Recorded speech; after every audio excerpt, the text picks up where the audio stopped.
नमस्कार, मी भाग्यश्री फाटा.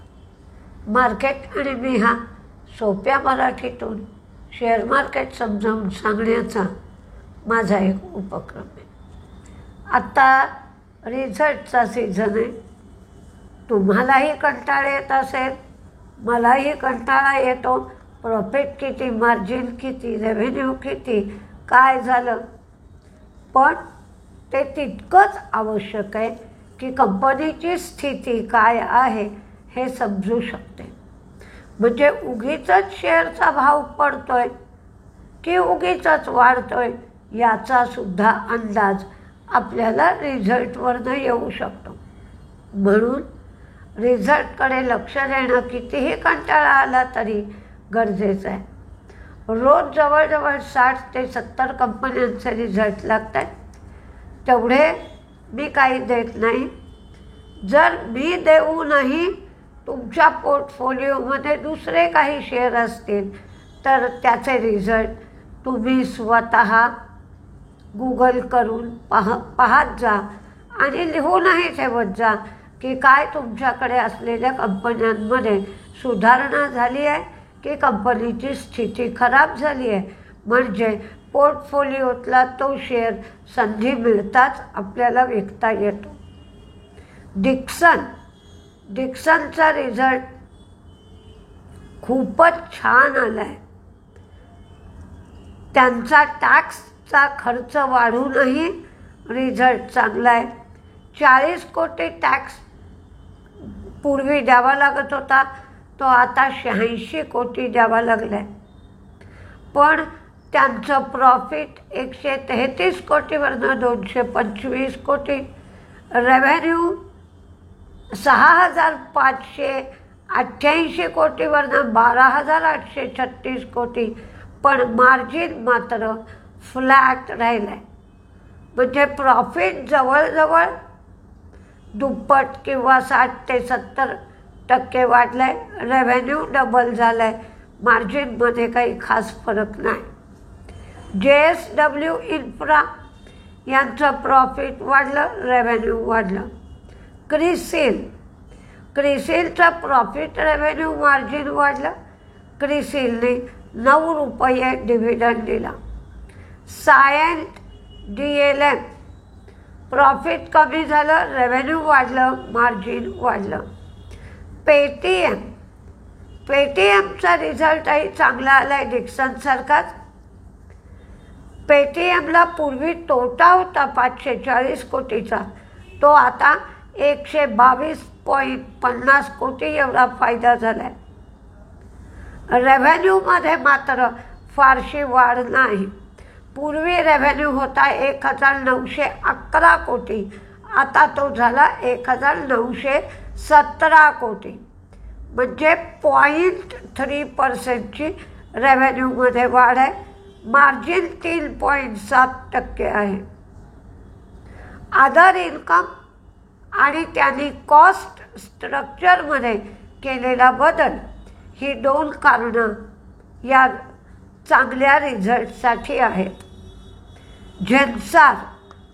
जेन्सारचा प्रॉफिट वाढला, रेव्हेन्यू वाढला, मार्जिन कमी झालं.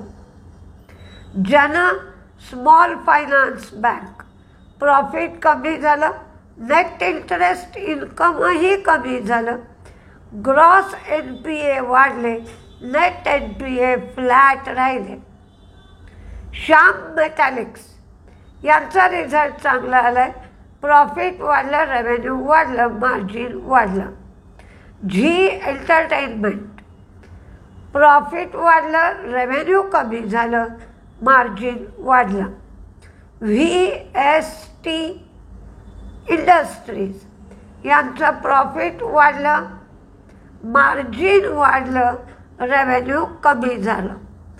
किर्लोस्कर न्यूमॅटिक प्रॉफिट कमी झालं, रेव्हेन्यू वाढलं, मार्जिन कमी झालं.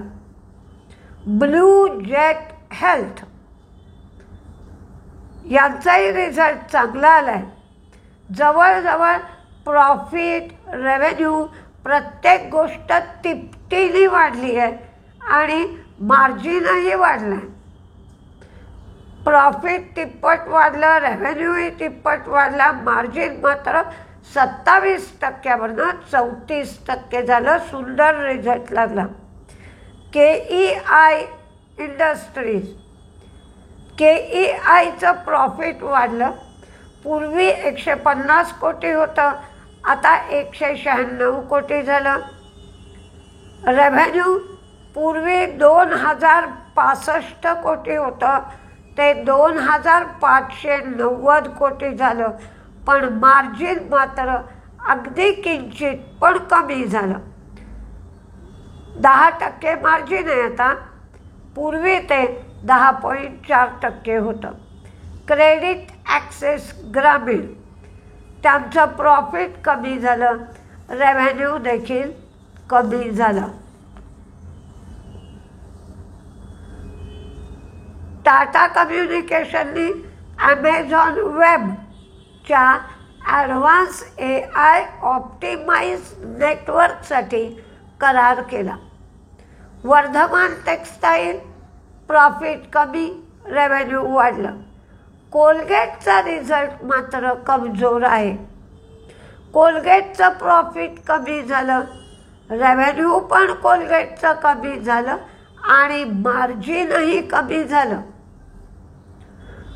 प्रीमियम पोर्टफोलिओमध्ये चांगली ग्रोथ असली तरी शहरी मागणी मात्र कमी झाली.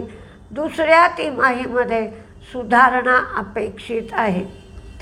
SML इसूझूचा रिझल्ट सुंदर लागला आणि शेअर 10% वाढला. इतका सुंदर रिस्पॉन्स मार्केटने SML इसूझूच्या रिझल्टला दिला. प्रॉफिट वाढलं, रेव्हेन्यू वाढलं, मार्जिनही वाढलं. ॲक्सेस मॅक्स लाईफमध्ये ॲक्सेस बँक RBIच्या संमतीने 10% स्टेक वाढवेल. त्यामुळे काय होईल तर ॲक्सिस बँक प्रमोटर होईल आणि नंतर मॅक्स फायनान्शियलचं रिव्हर्स मर्जर करता येईल. महानगर गॅसचं प्रॉफिट वाढलं, रेव्हेन्यूही वाढलं, मार्जिनही वाढलं. कजारिया सिरॅमिक्स प्रॉफिट वाढलं, रेव्हेन्यू वाढलं. M&M फायनान्शियल प्रॉफिट वाढलं, रेव्हेन्यू वाढलं, नेट इंटरेस्ट इन्कम वाढलं. कॅपिटल ॲडिक्वसी 20.62% आणि लिक्विडिटी कव्हरेज रेशो 3.22%. 2 IPO येत आहेत, त्या 2 IPOची माहिती देते आहे. GNG इलेक्ट्रॉनिक्स हा 23 जुलैला सुरू होणार आहे, 25 जुलैला बंद होईल. 460.43 कोटीचा हा IPO आहे. 400 कोटीचा फ्रेश इश्यू आहे. 60.43 कोटीचा OFS आहे. 225 ते 237 हा प्राईस बँड आहे आणि 63 शेअरचा लॉट आहे. इलेक्ट्रॉनिक्स बाजार हा त्यांचा ब्रँड आहे. या ब्रँडमार्फत ITC डिव्हायसेसचं ते सोर्सिंग करतात, नंतर आफ्टर सेल्स सर्व्हिस आणि इतर सेवा पुरवतात. पण ही प्रॉफिटमधली कंपनी आहे. त्यांचा 69 कोटी प्रॉफिट आहे. रेव्हेन्यू 1420 कोटी आहे, तर EBITDA मार्जिन 8.94% आहे. आता इंडिक्यूट स्पेसिस असा दुसरा IPO आहे. हा 700 कोटींचा आहे. 600 कोटीचा फ्रेश इश्यू आणि 650 कोटीचा फ्रेश इश्यू आणि 50 कोटीचा OFS आहे. 225 ते 237 हा प्राईस बँड. 63 शेअरचा लॉट. दोन्हीही IPOचा प्राईस बँड आणि लॉटची साईज सारखीच आहे, 23 जुलै ते 25 जुलै. Work place solution, interior amenities आणि इतर बाकीच्या सेवा कॉर्पोरेट हब आणि शाखांनाही पुरवते. पण ही कंपनी लॉसमध्ये आहे. 139 कोटी या कंपनीला लॉस आहे आणि 1102 कोटी यांचा रेव्हेन्यू आहे. एबिटा मार्जिन मात्र 58.20% एवढं एबिटा मार्जिन आहे. आता हे उरलेले 15 दिवस सातत्याने रिझल्ट येतच राहते. सगळेच चांगले येतील रिझल्ट असं नाही. काही अचानक खराब किंवा काही अचानक चांगले किंवा झोमॅटोसारखे शेअरमध्ये तेजी देणारे असेही रिझल्ट येतील.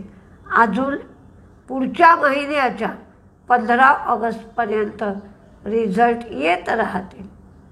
तुम्हाला थोडासा कंटाळा येईल किंवा मी सांगते त्याच्यातले शेअरही तुमच्या पोर्टफोलिओमध्ये असणार नाहीत, कदाचित असतील. तर नसले तर तुम्हाला रिझल्ट काढून बघावे लागते.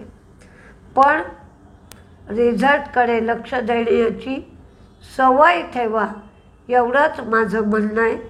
आणि काय काय होत आहे, कधी कधी रिझल्ट चांगला आला तरी शेअर पडतो आणि रिझल्ट खराब आला तरी वाढतो. आज हॅवेल्सचं असंच झालं. हॅवेल्सच्या रिझल्टमध्ये खूप काही चांगलं होतं अशातलं नाही, पण उन्हाळा फार कमी काळ टिकल्यामुळे उन्हाळ्यामध्ये जी मागणी येते ती यावेळेला हॅवेल्सच्या प्रॉडक्ट्सना आली नाही. पण वायर आणि केबलमध्ये त्यांची प्रगती चांगली दिसली म्हणून मार्केटने शेअरला चांगला रिस्पॉन्स दिला. तर असं काही घडतं आहे का आणि ते का घडलं याचीही तुम्ही कारणमीमांसा करा. बघूया. आता आपली भेट उद्या सकाळच्या व्हिडिओमध्ये होईल. नमस्ते.